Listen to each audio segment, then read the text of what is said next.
계시록 8장입니다. 8장 1절부터 13절까지 말씀입니다. 요한계시록 8장 1절부터 13절까지 말씀, 신약성경 406면에 있습니다.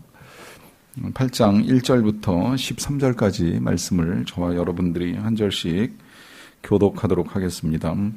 일곱째 인을 떼실 때에 하늘이 반 시간쯤 고요하더니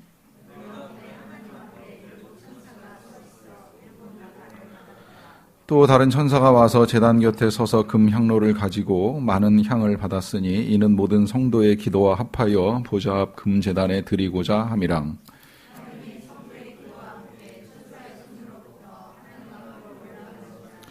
천사가 향로를 가지고 제단에 불을 담아다가 땅에 쏟음에 우레와 음성과 번개와 지진이 나더라.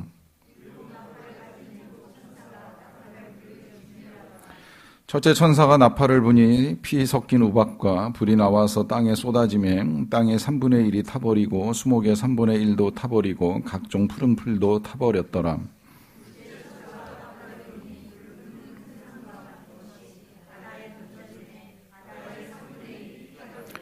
바다 가운데 생명 가진 피조물들의 3분의 1이 죽고 배들의 3분의 1이 깨지더라.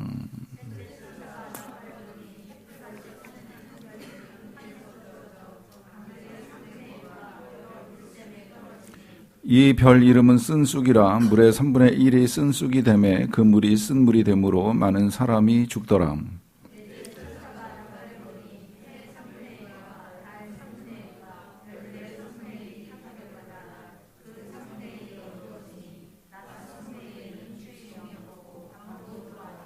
(13절) 같이 읽겠습니다. 내가 보고 공중에 날아가는 독수리가 큰 소리로 이르되 땅에 사는 자들에게 화가 있으리니 이는 새 천사들이 불어야 할 나팔 소리가 남아 있음이로다 하더라. 아멘. 학교에서 친구들로부터 따돌림을 받는 이 아이가 쉬는 시간에 겪었던 이 괴로움을 듣는 일이 있었는데, 화장실에서 친구들이 이 대변실에다가 몰아 넣어놓고 못 나오게 문을 꽉 붙잡고 이제 위에서 이제 물을 뿌려대고 하는 이제 일들을 이제 경험하고 있는 거예요.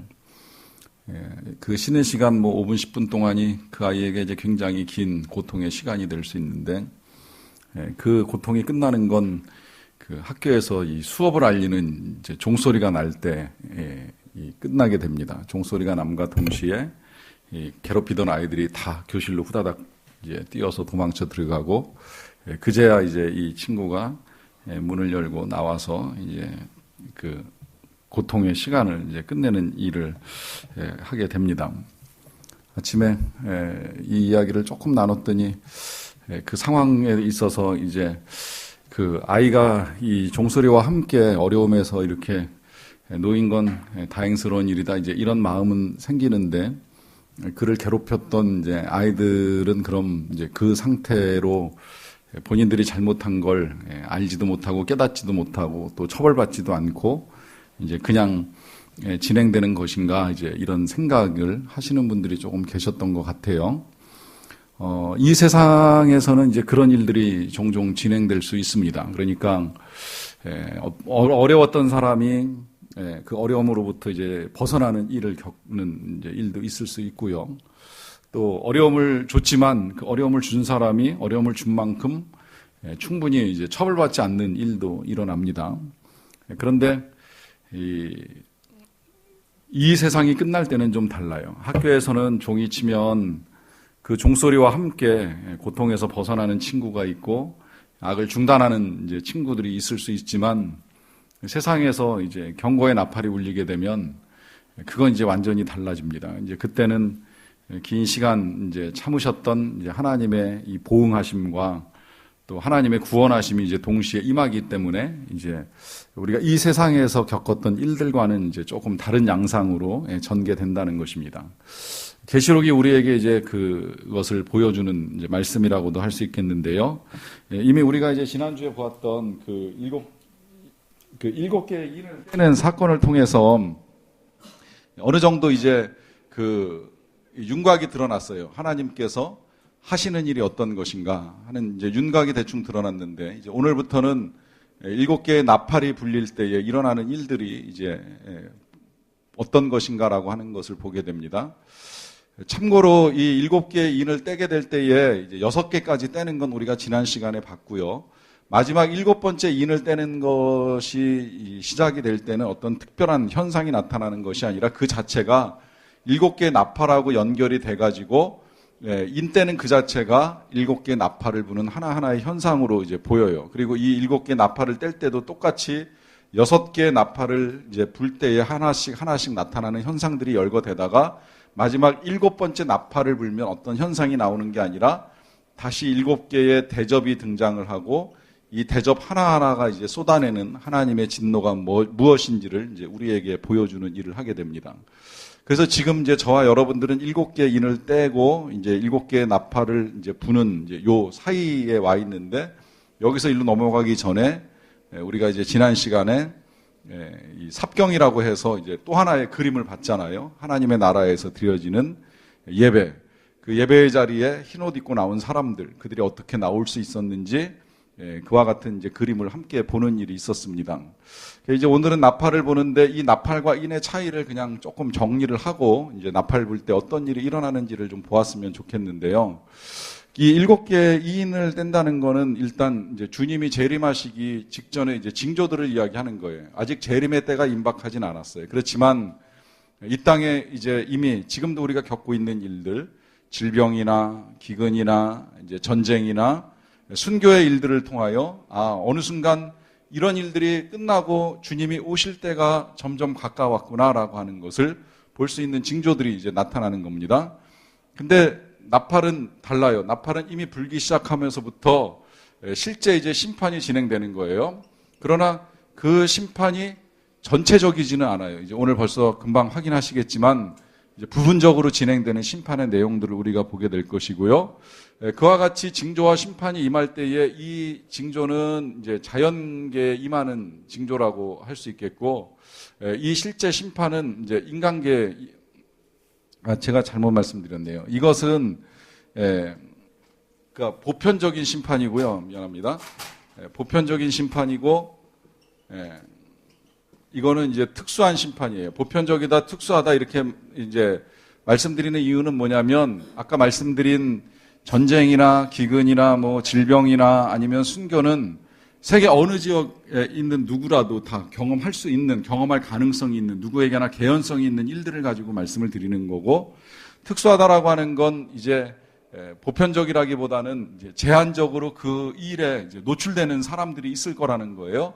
누가 노출되냐 하면 뭐 그냥 쉽게 죄인들이겠지 이렇게 이제 우리가 이해할 수는 있는데, 어쨌든 모든 사람들한테 임하는 건 아니라는 겁니다. 그리고 이와 같은 보편적인 이제 재림의 징조가 이 우리가 지난주까지 보았던 것들에는 이제 인간계에 임하는 거죠. 주로 전쟁이 그렇잖아요. 질병이 그렇잖아요. 순교가 그렇잖아요.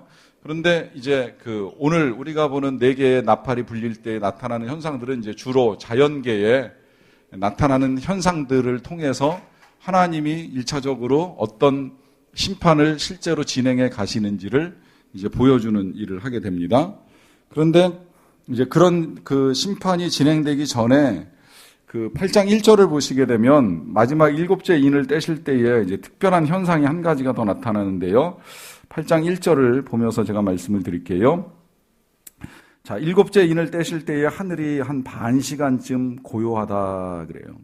자, 반 시간, 우리가 숫자의 상징을 한번 본 일이 있잖아요. 일단 반 그러면 길지 않은 시간입니다. 아주 짧은 시간이에요. 그러니까 길지 않은 짧은 시간, 그렇다고 아주 지극히 짧은 건 아닌 것 같고요. 이제 어느 적당한 시간이 흐르는 동안에 굉장히 고요함이 지나갑니다. 이 고요함을 이제 뭐라고 설명해야 될지 좀 쉽지는 않지만 이제 그런 느낌이면 어떨까 하는 생각을 해봤어요. 예를 들어 이제 어떤 기업이 잘 경영되다가 갑자기 큰 어려움에 직면해서 더 이상은 기업을 유지하기가 힘든 이제 파산 직전에 이제 임박했을 때에 그 기업의 책임자나 뭐 경영자들이 모여가지고 회의를 하잖아요. 그러면 이미 상황을 거기에 참석한 사람들은 대충 다 알아요. 이게 정말 굉장히 힘들구나. 그러니까 입을 열지 않아도 뭔가 그 안에 이제 흐르고 있는 분위기가 잠시 이렇게 고요하게 흐르는 이제 그런 상황, 뭔가 큰 것이 이렇게 터지기 직전에 고요함처럼 이제 느껴질 수도 있는데요. 이제 그런 분위기, 그러니까 이미 6개 인이 열리면서 보여졌던 것보다도 더 이제 그 심각한 일들이 곧 시작될 것에 대한 그 일이 일어나기 전에 감지할 수 있는 이제 그런 분위기라고도 볼 수 있습니다. 근데 이건 조금 이제 부정적으로 보는 것이고요. 이렇게 보는 것도 괜찮을 것 같아요. 이게 뭐 하나님께서 우리에게 이제 낮과 밤을 허락하신 이유라고도 이제 해석을 하기도 하는데, 지금 이제 우리가 처음에 제가 서론을 시작을 할 때 소리에 관한 이야기로 시작을 했습니다. 이제 이 수업을 알리는 종소리가 울리면 그 소리에 따라서 이제 학생들이 이제 각기 교실로 이제 뛰어들어가는 일을 한다 하는 말씀을 드렸잖아요. 자, 이 소리가 들릴 때에 그 소리에 의해서 이제 사람들의 활동이나 생활이 이제 결정이 나는 일들이 있어요. 특히 대화를 할 때에는 이야기를 주고받는 동안에 만약에 주변에 소음이 굉장히 크게 이제 나타나면 대화하는 것이 굉장히 어렵습니다. 그러니까 어느 순간 때로는 이제 침묵이 필요한 시간들이 있는 거죠. 누군가는 그런 이야기를 하더라고요. 낮 동안 우리가 했던 모든 소리를 하나님이 정리하시기 위하여서 우리 인간에게 밤을 허락하셨다. 그러니까 이 밤이라고 하는 걸 이제 그런 표현을 통해서 하나님이 들으시는 시간이다. 이제 이렇게까지 해석을 하는 이제 글을 본 적이 있는데요. 이제 그런 의미에서 본다면 지금 이 침묵은 그동안의 땅에서 사람들의 그 모든 소리를 들으신 하나님이 이제 듣고 계시는, 정리하시는 이제 그런 시간이라고 해석이 되는 거예요. 그 소리 속에는 우리가 이미 앞서 이제 4장, 5장, 6장에서 보았던 찬양의 소리도 있고 기도의 소리도 있어요. 특히 이제 순교자들의 탄식의 소리가 있습니다. 우리가 땅에서 겪었던 일들을 보복하시기를 언제까지 하지 아니하시려나이까라고 이제 울부짖는 그 사람들의 소리를 하나님께서 다 전해서 들으시고 담고 기다리시는 이제 그런 시간이라고도 할 수 있습니다. 그러나 그 시간이 길지는 않다는 거예요. 반 시간쯤 이제 짧게 지나갑니다. 그리고 지나가고 난 다음에 어떤 일이 일어나느냐면 2절에 보시게 되면 이제 이런 현상이 나타나요. 내가 보면 하나님 앞에 7 천사가 서 있어서 7 나팔을 받았더라. 이 7 나팔을 받았다라고 하는 건 이제 드디어 하나님이 진행하실 실제적 심판을 하기 위해서 경고의 나팔들을 하나씩 전달받았다는 거죠. 자, 그 다음에 이제 또 다른 천사가 와서 제단 곁에 서서 금 향로를 가지고 많은 향을 받았으니 이는 모든 성도의 기도와 합하여 보좌 앞 금제단에 드리고자 함이라 그래요. 일단 이렇게 읽어놓고 끝까지 간 다음에 다시 이 부분 3절을 다시 보겠습니다. 4절, 향연이 성도의 기도와 함께 천사의 손으로부터 앞으로 하나님 앞으로 올라가는지라. 천사가 향로를 가지고 제단에 불을 담아다가 땅에 쏟음에 우레와 음성과 번개와 지진이 나더라 그래요. 자, 그러면 이제 이 나팔이 불기 전에 어떤 일이 있었는지 정리를 하자 그러면 일단 1차적으로는 요 사이에 고요함이 지나갔어요. 그 다음에 이제 무슨 일이 또 진행이 되느냐면 향과 이제 기도가 합쳐져 가지고 하나님께 전달이 됩니다. 그 다음에 또 하나 무슨 현상이 나타나느냐면 이제 우레와 뭐 등등 그 보시면 음성과 번개와 지진이 일어나는 일이 있습니다. 자, 이게 뭐냐라고 했을 때에 이 고요함이라고 하는 건 우리 하나님께서 기다리신다라고 하는 말씀을 드렸죠. 기다리시는 하나님의 모습을 보여주는 겁니다.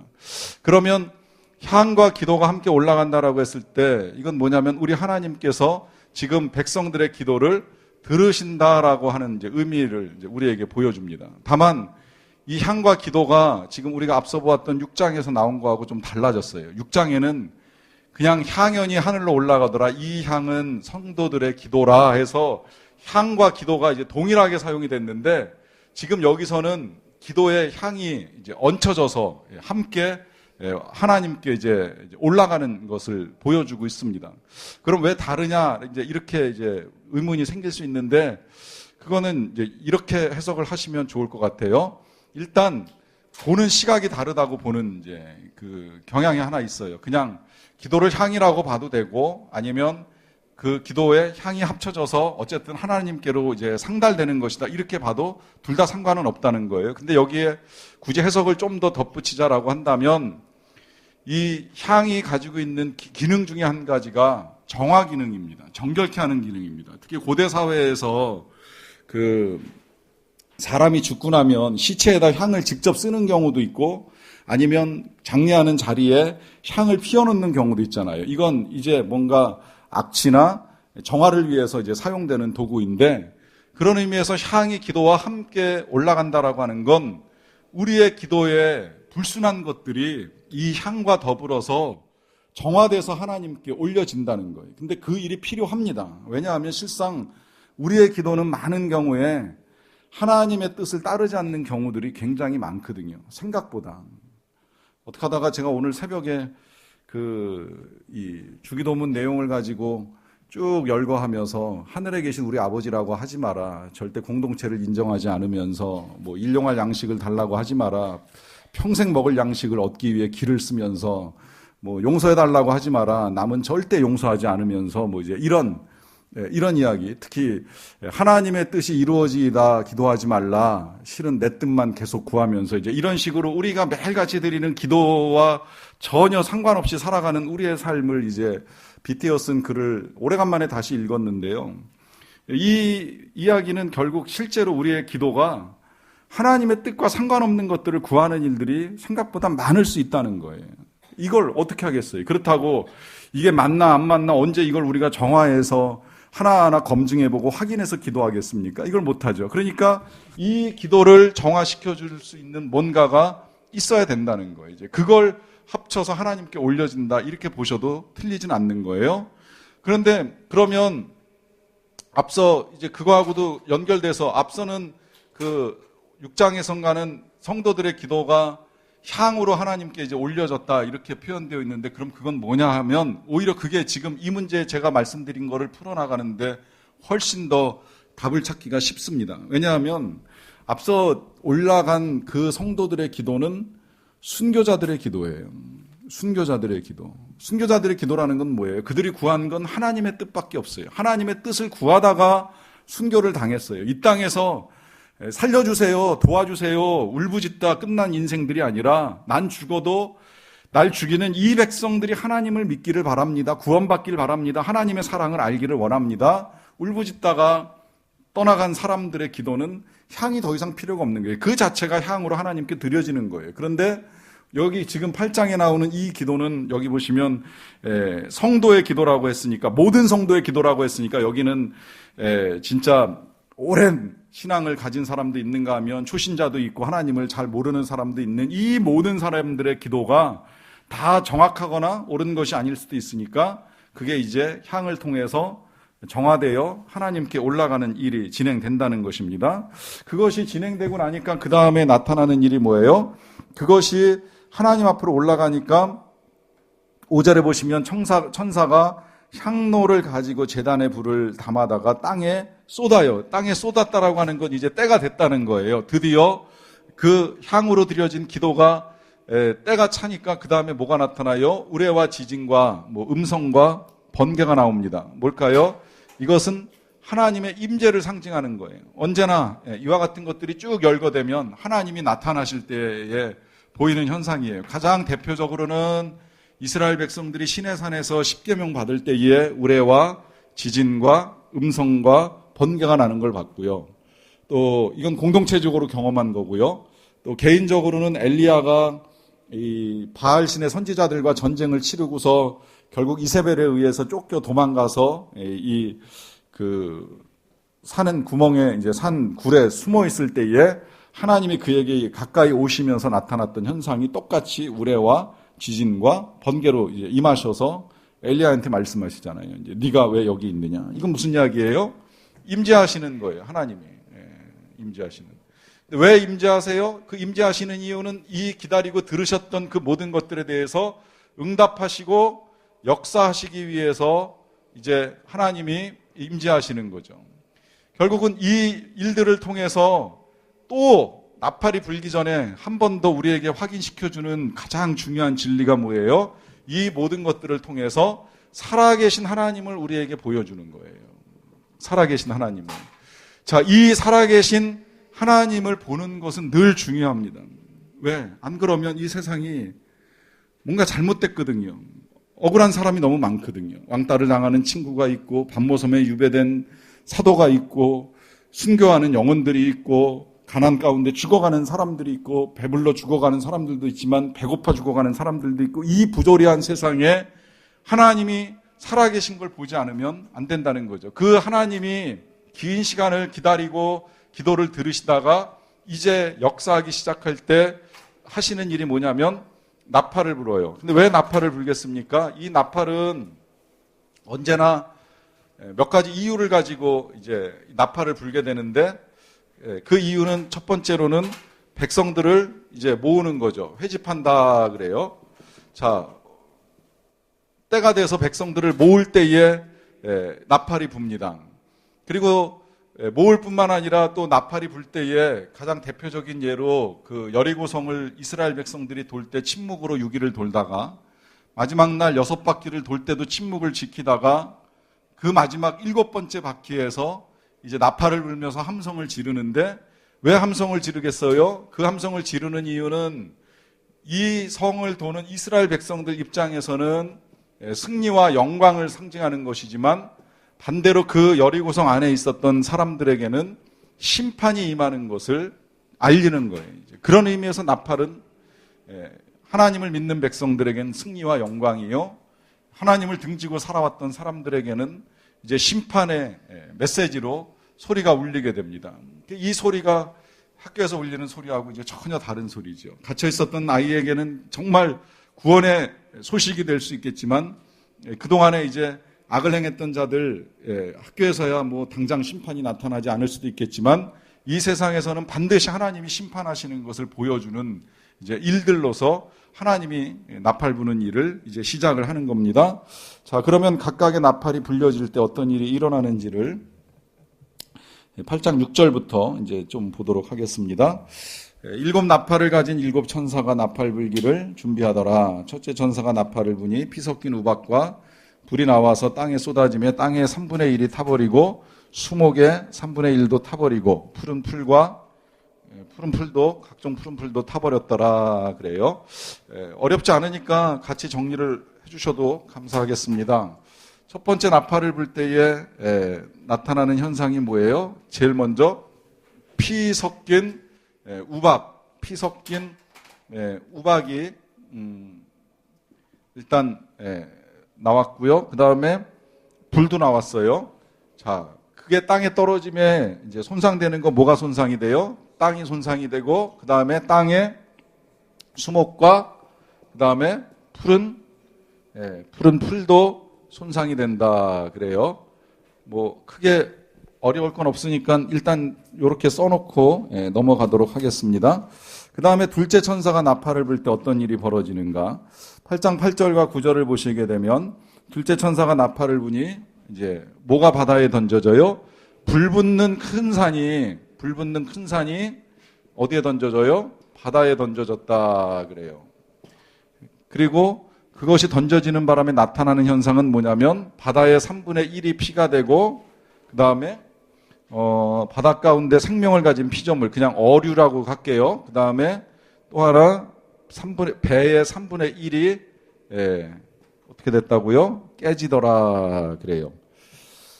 자, 이것도 뭐 크게 어려울 건 없을 것 같은데 일단 한꺼번에 그냥 정리를 해놓고 설명을 좀 드리는 방식으로 하겠습니다.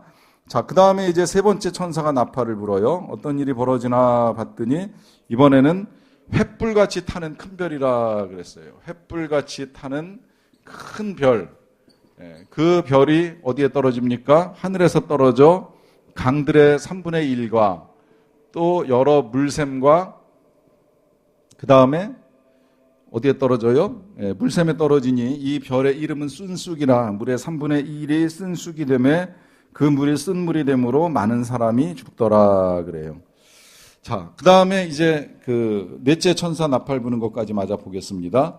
넷째 천사가 나팔을 부니 해 3분의 1과 닷을 3분의 1과 별들의 3분의 1이 타격을 받아 그 3분의 1이 어두워지니 낮 3분의 1은 비추임이 없고 밤도 그러하더라 그래요. 해와 달과 별들의 3분의 1이 어두워지고 그로 말미암아 낮도 이제 어둠 속으로 이제 들어가는 일이 일어납니다. 일단 여기까지 이렇게 보겠습니다. 자, 이제 각각 그 쏟아지는 것들 내지는 뭐 변하는 것들이고요. 그 변하는 것들에 따라서 이제 이와 같은 것들이 입게 되는, 이게 다 되게 자연계잖아요. 그래서 이제 자연계라고 말씀을 드리는 거예요. 아까 그 인을 뗄 때는 뭐 지진이나 기근이나 뭐 전쟁, 뭐 순교 이런 것들이 이제 인간계에 직접적으로 미치는 영향이라면 이것들은 지금 대부분 다 자연계에 영향을 미치고 그 자연계에 미친 영향이 결국은 사람들이 받는 이제 고통으로 임하게 되는 거죠. 자, 일단 오늘 4개의 그 나팔이 울릴 때 나타나는 건 쉽게 그냥 이렇게 정리가 되는데, 여기서 사실은 좀 해석하기 어려운 거는 어떤 면에서는 지금 요 2가지만 좀 어렵고요. 이건 굳이 해석을 할 필요는 없을 것 같아요. 그냥 있는 그대로 보셔도 돼요. 피 섞인 우박이라고 했으니까 우박이 정말 피가 섞여서 떨어질지는 모르겠는데 이게 불가능하다고 생각하지 않는 건 실제로 이집트 땅에 하나님의 재앙이 임할 때에는 피도 임하는 일이 있었고 우박도 임하는 일이 있었잖아요. 불만 임하지 않았어요. 불이 직접 임하는 걸 이제 볼 수는 없었는데 피나 우박이 하나님의 때로 심판의 도구로 사용하시는 것이기 때문에 이걸 섞어서 쏟아내시는 거 그렇게 어려운 일은 아니라고 하는 겁니다. 그 다음에 이제 불 붙는 큰 산이 바다에 떨어졌다 그러는데 이제 이걸 그 해석이 어렵다 보니까 사람에 따라서 화산이 아닐까, 화산 폭발이 아닐까 이제 이런 이제 추정을 많이 하기는 하는데 좀 그게 그냥 지금까지 일어난 현상만으로만 놓고 보면 화산이 터져가지고 바다의 3분의 1이 손상을 가져오는 일은 아직까지는 없었거든요. 모르겠어요. 앞으로 있을지 없을지는 모르겠지만 이제 그냥 문자 그대로 해석을 하면 큰 화산 폭발에 의해서 바다의 피해가 커지는 거 아니냐 이제 이렇게 보는 일이 있고요. 또 이 횃불같이 큰 별이 이제 해석이 어렵다 보니까 이 나중에 나온 해석 중에는 이게 진짜 횃불같이 떨어지는 큰 별이 핵무기가 아니겠느냐. 그래서 핵무기가 떨어지고 나면 강들도 물샘도 다 쓴물처럼 돼버려가지고 먹을 수 없는 그런 물로 바뀌는 거 아니겠느냐. 이제 이런 식의 해석이 나오는 일이 있습니다. 이건 사실은 이제 그야말로 20세기 이후의 해석이에요. 20세기 전에는 그런 해석조차 할 수가 없었어요. 왜? 핵무기가 없었으니까. 그런 무기를 본 일이 없으니까. 아무리 사람을 많이 죽여도 대포나 포탄만큼 죽이는 일이 없었기 때문에 한꺼번에 사람이 그렇게 죽을 수 있을까 했는데 이제 근간에 나오는 무기들이 워낙 강력하다 보니까 그런 것들이 이제 그 예견되었고 이제 와서 실현되는 거 아니겠느냐 이제 이렇게 생각을 하는 거예요. 여러분, 이런 난제들에 부딪혔을 때는 굳이 해석이 안 되는 것까지 다 하려고 애쓸 필요는 없어요. 저도 그렇게까지는 욕심 안 내요. 제가 계시록 강의하면서 여기까지밖에 해석 못하는 건 제 수준이라고 보셔도 할 말은 없는데 오히려 억지로 푸는 것보단 그거에 중요한 게 아니라 지금 이런 것들이 손상을 입을 때에 하나님의 뜻을 헤아리는 것이 훨씬 더 중요하다는 겁니다. 이게 뭐라고 딱 또 정해놓으면 뭐 하겠습니까? 이게 그야말로 진짜 핵폭탄이라고 정해놓으면 그 핵폭탄이 이런 것들을 3분의 1씩 부실 만큼의 이제 강력한 무기여야 되는데 그걸 아는 게 중요한 게 아니죠. 실상 중요한 건 이 가운데 나타나는 하나님의 뜻인데 몇 가지 뜻이 있습니다. 일단 이 모든 것들이 다 한결같이 자연계라고 제가 말씀을 드렸어요. 자, 왜 자연계에다가 하나님이 이 일들을 진행하실까 하는 거예요. 그 다음에 또 한 가지 일단 질문 하나 더 드립니다. 자연계에다가 이 일들이 진행되는데 이 자연계가 한꺼번에 다 손상이 되는 것이 아니라 3분의 1만 손상이 됩니다. 한결같이 다. 심지어 해, 달, 별이 빛을 잃어버리는 것도 3분의 1로 돼 있어요. 그리고 나머지 것들의 대부분이 다 3분의 1씩 손상이 됩니다. 이게 더 오히려 중요해요. 왜 3분의 1이냐? 3분의 2는 멀쩡합니다. 왜 그럴까요? 하나님이 진노 중에도 자비를 잃지 않으시는 거예요. 죄는 사람이 지었는데 자연의 심판을 가하시면서 아직까지는 사람들이 회개하고 돌아오기를 여전히 기다리고 계시는 거예요. 하나님을 믿고 하나님께로 나아오고 돌아오기를 계속 기다리고 계시는 거예요. 이거 굉장히 중요합니다.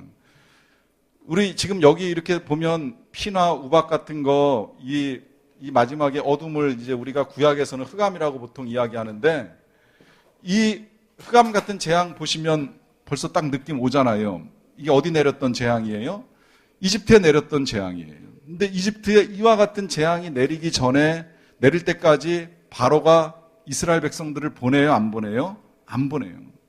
이 안 보내는 일을 통해서 하나님이 말씀하고 싶으신 게 굉장히 많아요. 일단 사람이 완악하면 끝까지 완악하다는 거예요. 돌아오지 않는다는 거예요. 기회를 주시지만 끝까지 안 돌아오고 버티는 사람들이 꼭 있다는 겁니다. 특히 마지막에 그 10번째 재앙인 장자의 죽음이라고 하는 재앙이 임하기 직전에는요, 하나님께서 어린 양의 피를 문설주에 바르면 그 재앙 넘어가게 하시잖아요. 근데 그 재앙 넘어가게 하실 때에는 이집트 사람이라도 피 바르면 살아납니다. 반대로요, 이스라엘 사람이라도 피 안 바르면 그 집 장자는 죽는 거예요. 근데 이 일을 통해서 하나님이 지금 마지막에 말씀하시는 게 뭐예요? 생명은 하나님께 있다는 거죠. 하나님이 살려주시면 사는 것이고, 하나님이 살리시지 않으면 그 애지중지하는 장자라도 죽일 수밖에 없다는 거예요. 더군다나 지금 이 피나 우박이나 바다 같은 이런 이제 흑암 같은 것들을 통해서 하나님이 또 하나 말씀하고 계시는 건 결국은 다 하나님의 손에 있다는 거예요. 아까 제가 그 중간에 살아계신 하나님이라고 말씀드렸는데, 그 살아계신 하나님의 손 안에 모든 것이 다 담겨 있기에 이런 일들을 통해서 이런 일을 하실 수 있는 하나님인 것을 여기서 지금 말씀하고 계시는 겁니다. 그 와중에 3분의 1을 살려놓으셨어요. 그건 이제 기다리신다고 말씀드렸잖아요. 이게 기회입니다. 이게 하나님께로 돌아올 수 있는 이제 시간을 허락해 주시는 거예요. 누구에게? 하나님께로 나와야 될 백성들, 우리들에게, 또 그 밖에 아직도 미처 돌아오지 아니한 사람들에게. 특히 이게 그 이집트에 내렸던 재앙하고 연관시켜 보면 그 이제 재밌는 현상이 뭐냐면, 이 3분의 1이 손상이 되잖아요. 그리고 이제 3분의 2가 남잖아요. 아까 말씀드린 대로 그 10번째 재앙을 제외하고 나면 이제 9개의 재앙이 내리는데요.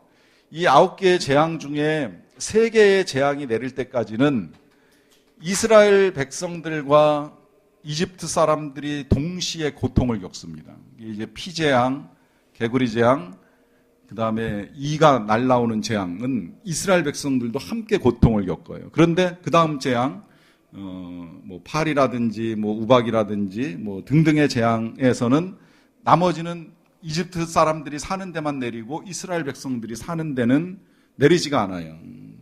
이 4번째부터 이제 9번째까지는. 그리고 아까 말씀드린 대로 10번째 재앙은 이스라엘이나 이집트나 상관없이 피를 바르면 살아나고 피를 안 바르면 이제 죽는 일이 이제 일어납니다. 무슨 이야기예요? 3분의 2일이 손상을 입는 이 상황 속에서 하나님이 살려두시는 3분의 2가 있다는 거예요. 그 3분의 1을 살려두시는 이유 뭐예요? 그게 이제 13절에서도 한 번 더 나와요. 뭐라고 이제 말씀하시냐면, 내가 또 보고 들으니 공중에 날아가는 독수리가 큰 소리로 이르되 땅에 사는 자들에게 화가 있으리니 이는 새 천사들이 불어야 할 나팔 소리가 남아 있음이로다 그래요. 자, 여기 좀 이례적인 일이 나타났어요. 뭐냐면 이제 독수리가 소리를 지릅니다. 사실 독수리는 소리를 지를 수 있어요, 없어요? 없어요. 일반적으로 그런 일은 일어나지 않아요. 그런데 성경에서 아주 지극히 가끔 동물들이 소리내는 일이 있지요. 그 어떤 때예요? 하나님이 경고하실 때 동물들이 소리내잖아요. 대표적으로 발람이 하지 말라는 예언하기 위해서 이스라엘 저주하기 위해서 이제 갈 때 그 타고 있던 나귀가 길을 막아서다가 자꾸 가려고 애쓰니까 나귀가 입을 벌려 말하잖아요. 가면 안 된다고, 하지 말라고.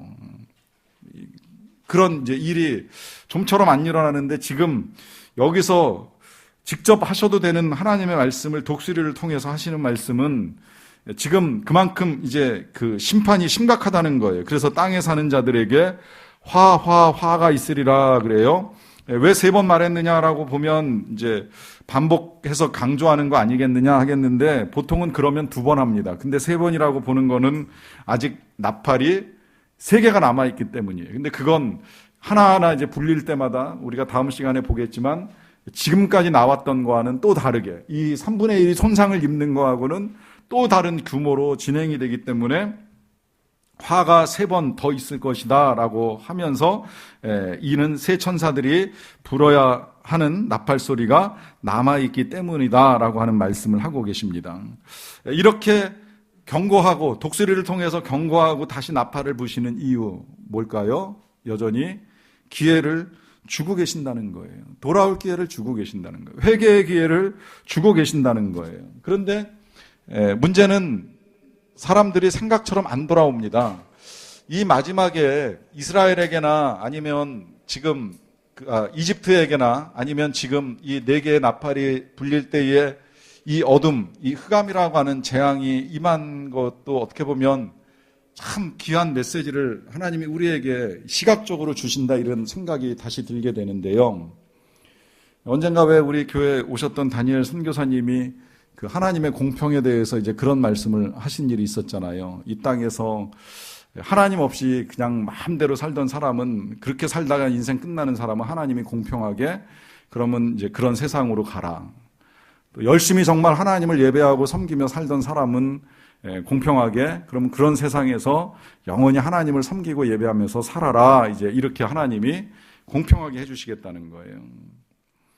여러분 이 흑암의 재앙이 이집트의 9번째 재앙으로 내리고 또 지금 이렇게 3분의 1이 손상을 입는 가운데 마지막에 내리는 건 어둠을 좋아하는 사람들에게 하나님이 이제 어둠을 그냥 그대로 허락을 하시는 거예요. 그리고 그 어둠은 이제 영원히 멈추지 않는 어둠입니다. 이제 밝아지지 않는 어둠입니다. 끝나지 않는 어둠이에요. 왜? 그동안에 그 어둠 속에 사는 걸 너무 좋아했으니까 이제 어둠에서 다시는 나오지 않도록 공평하게 하나님이 어둠 속으로 집어넣으시는 거죠. 거기서 나오도록 아직 3분의 1을 하나님이 살려두시고 유보해 놓으셨어요. 이건 저와 여러분들에게 사랑으로 베푸시는 하나님의 기회입니다. 이 기회에 우리가 해야 될 일은 하나님을 찾는 일이고 하나님께 나아가는 거예요. 그 하나님께서 내 기도를 들으시는지 계시는지 아시는지 우리가 다 알 수 없지만 그러나 오늘 이 본문을 통해서 우리가 보는 것처럼 반드시 볼 것입니다. 반드시 확인할 것입니다. 우리가 알 수 없었던 그 하나님이 실제로 살아계셔서 우리의 삶 가운데 어떻게 그 모습을 드러내시고 일하시는지를 우리도 보고 듣는 날이 반드시 이르게 될 것입니다. 그날에 기쁨으로 하나님을 만날 수 있는 저와 여러분들이 되시기를 간절히 축원합니다. 기도하기 전에